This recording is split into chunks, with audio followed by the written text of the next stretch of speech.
क्या कोई दूल्हा ऐसा भी हो सकता है जिसे देखकर पूरी बारात डरकर भाग जाए? और क्या कोई वधू इतनी दृढ़ हो सकती है कि पूरी दुनिया उसके विरुद्ध हो जाए फिर भी वह अपने प्रण पर अडिग रहे? यह कोई साधारण प्रेम कहानी नहीं थी, यह था शिव और शक्ति का मिलन, सृष्टि का सबसे दिव्य विवाह, जहां एक ओर स्वयं त्रिलोक के स्वामी महादेव थे जो योगी, अवधूत और संहार करता थे, वहीं दूसरी ओर थी स्वयं आद्या शक्ति माता पार्वती, जिनका प्रेम अडिग और अटल था। लेकिन इस विवाह में कितना संघर्ष हुआ, किस तरह पूरी दुनिया इसके खिलाफ थी और कैसे स्वयं महादेव को अपना स्वरूप बदलना पड़ा।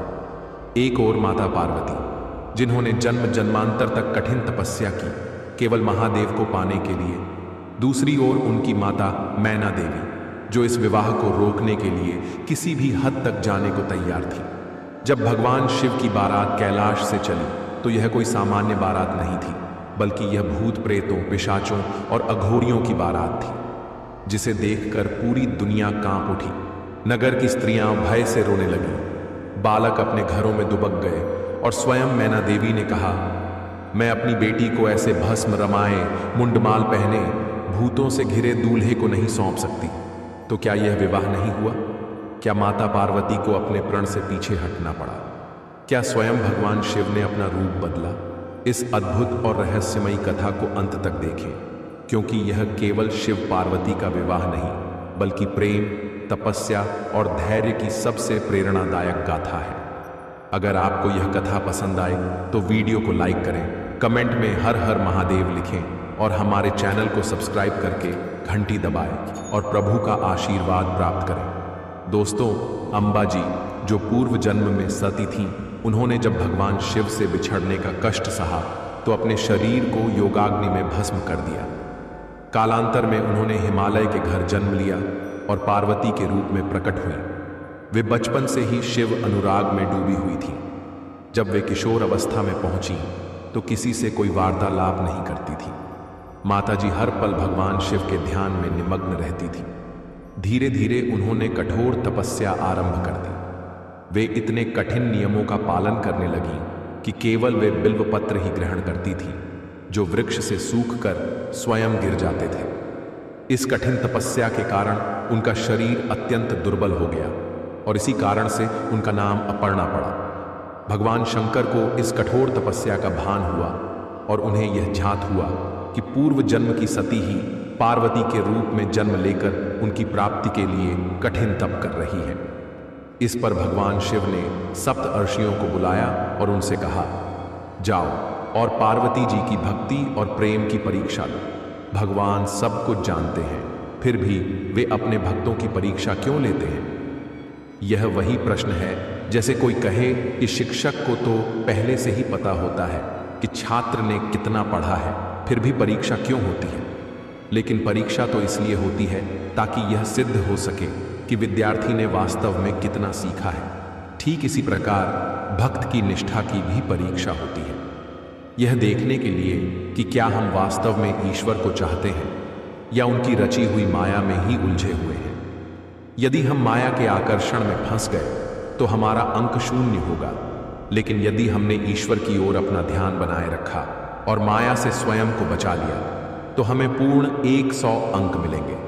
यहाँ 98 या 96 जैसे नंबर नहीं आते, केवल 2 ही विकल्प होते हैं, या तो आप हरि को चुनते हैं या फिर उनकी माया को।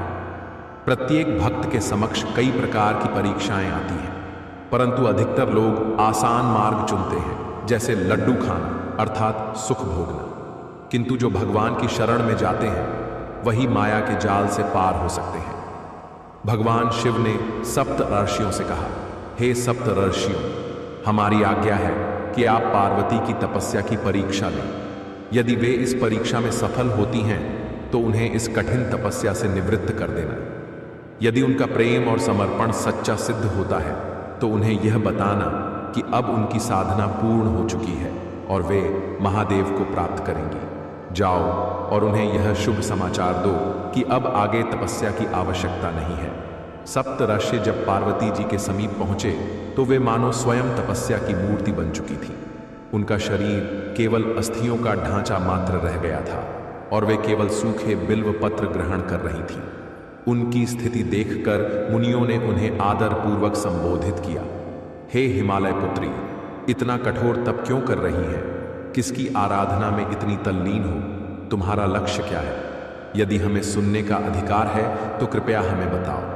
पार्वती जी कुछ क्षण मौन रही, फिर संकोच पूर्वक बोली, मुझे आपसे यह कहने में झिझक हो रही है, कहीं आप मेरी बात का उपहास न बना लें, लेकिन यह मेरा दृढ़ संकल्प है। मैंने अपने मन को बहुत समझाने का प्रयास किया, परंतु यह टस से मस नहीं हुआ। उन्होंने आगे कहा, मेरे गुरु ने बचपन में जो उपदेश दिया था वह मैंने हृदय से स्वीकार कर लिया है और उसी मार्ग पर चल रही हूं। अब इसे बदलना मेरे लिए असंभव है। सप्त ऋषियों ने कहा, देखो, जब नारद जी ने दक्ष के पुत्रों को उपदेश दिया तो उनमें से 10,000 सन्यासी बन गए और फिर उनमें से 1,000 भी लौटकर नहीं आए। वे सभी संसार छोड़कर वैरागी बन गए। जब नारद जी ने चित्रकेतु को उपदेश दिया तो उनका सारा घर बार नष्ट हो गया। जब प्रहलाद जी को उपदेश दिया तो पूरा हिरण्यकशिपु वंश ही समाप्त हो गया। नारद जी की सीख ऐसी है कि जो इसे सुन लेता है वह सन्यासी बन जाता है। कोई राजा था तो भिक्षु बन गया, कोई धनवान था तो सन्यासी बन गया। जिसने भी नारद जी की बातें सुनी उसने संसार छोड़कर वैरागी बन गया। अब सप्त ऋषियों के प्रश्न का जवाब देवी पार्वती देती हैं और कहती हैं कि कई लोग कहते हैं कि नारद जी बड़े चालाक हैं, ऊपर से साधु दिखते हैं लेकिन भीतर से कपट रखते हैं। पर यह कैसा कपट? वे तो संसार का मोह नष्ट करके भगवान से जोड़ते हैं। यही तो असली मार्गदर्शन है। जो लोग सिर्फ इस दुनिया के सुखों में लिप्त रहना चाहते हैं उन्हें नारद जी की बातें असहज लगती हैं, परंतु सच यह है कि वे किसी का नाश नहीं करते बल्कि प्रभु के प्रेम का सच्चा मार्ग दिखाते हैं। कुछ लोग नारद जी की बातें उल्टी लगने की शिकायत करते हैं, पर वास्तव में उनका उद्देश्य गुरु निष्ठा और भगवान के प्रति समर्पण को परखना होता है। पार्वती जी ने कहा, जब मैं छोटी थी तब मेरे गुरुदेव नारद जी ने जो सिखाया था वही मैं मान रही हूं। मुझे जो सत्य बताया गया वह आज भी मेरे हृदय में है। लोग कहते हैं कि जो नर या नारी नारद जी की बात सुन लेता है वह घर बार त्याग कर सन्यासी बन जाता है। यह सत्य भी है, क्योंकि उनके वचन ऐसे होते हैं जो संसार की माया से ऊपर उठाने का कार्य करते हैं।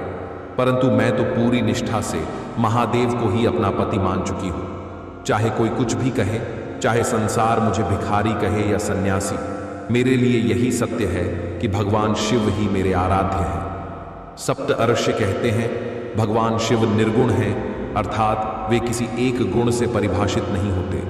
कोई उन्हें कहे कि वे सर्वगुण संपन्न हैं तो कोई कहे कि उनमें कोई गुण नहीं, परंतु सत्य यह है कि वे संसार की सीमाओं से परे हैं। लोग कहते हैं कि पति तो वह होता है जो राजसी वेशभूषा में रहे, मुकुट धारण करे, सुंदर वस्त्र पहने, लेकिन भगवान शिव तो मसान की भस्म धारण करते हैं, मुंडमाला पहनते हैं और बाघंबर ओढ़ते हैं। यही उनका वास्तविक स्वरूप है। वे कपाली हैं, अर्थात वे मृत्यु से परे हैं। उनका कोई कुल नहीं, क्योंकि वे ही समस्त कुलों के मूल हैं। कोई नहीं जानता कि वे किस वंश के हैं, क्योंकि वे स्वयं सृष्टि के आधार हैं। कैलाश पर्वत पर 6 रथुए जिनकी छाया में शोभा देती है वह एक महावट वृक्ष है जिसके नीचे भगवान शिव निवास करते हैं। उनका कोई घर नहीं, कोई महल नहीं, कोई सिंहासन नहीं, और उनके आभूषण सोना चांदी मोती नहीं बल्कि बड़े बड़े विषैले सर्प उनके गले का हार है। सप्तराशि कहते हैं, ऐसे दूल्हे के लिए ऐसी कठिन तपस्या। नारद जी ने तुम्हें ठग लिया, तुम्हें पागल बना दिया। सुनो, यही नारद जी थे जिन्होंने सती को उपदेश दिया था और परिणाम स्वरूप उन्हें ऐसे पति मिले जिनके कारण उन्हें आत्मदाह करना पड़ा। इसलिए हम तुम्हें सावधान कर रहे हैं कि तुम भी कहीं वैसा ही भाग्य न पालो। हमने एक अत्यंत सुंदर और दिव्य दूल्हा देखा है और हमें यह ज्ञात हुआ कि तुम कठोर तपस्या कर रही हो।